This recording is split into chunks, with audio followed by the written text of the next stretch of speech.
While we're on the topic of stabbings, we know, of course, what happened in Bondi last weekend, and there's been a candlelight vigil held in Sydney tonight to remember the victims of that horrific attack at Bondi Junction.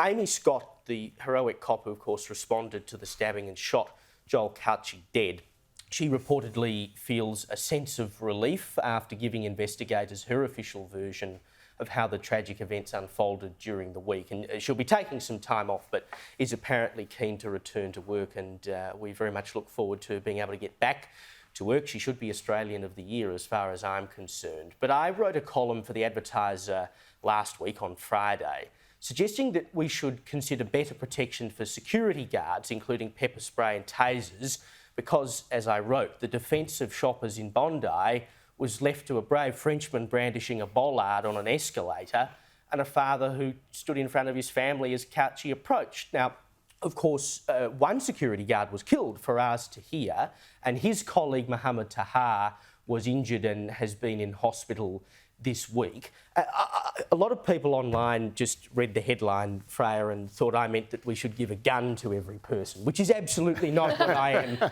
suggesting. Greg Jericho, if you're watching, you were one of the idiots who whipped that up. But if you give proper training to security guards, and we expect them to protect us, etc., why should they not be able to carry a taser that they can deploy in the most extreme of circumstances? It comes with all the same rules as coppers with guns. If it is deployed, there needs to be a full investigation. If you're misused, you should never be able to work as a security guard again. But I cannot help thinking that in that situation at Bondi last weekend, something like a taser would have been able to neutralise and disarm a knife-wielding assailant. Because by the time you've called the cops and the cops arrive, the damage has been done. Exactly right. I think we definitely need to look at that. And I mean, if you're a security guard, if you were a security guard at Bondi Junction in Westfield last week, I mean, what was your line of defence? Well, you were helpless. That's exactly right. Literally nothing. And then you ask, well, why do we even have security guards if they aren't authorised to actually secure us against threats? So that's exactly the right question to be asking. I think the only positive thing that has come out of this horrific tragedy is that we've now, as a country, all recognise the amazing work that our police do.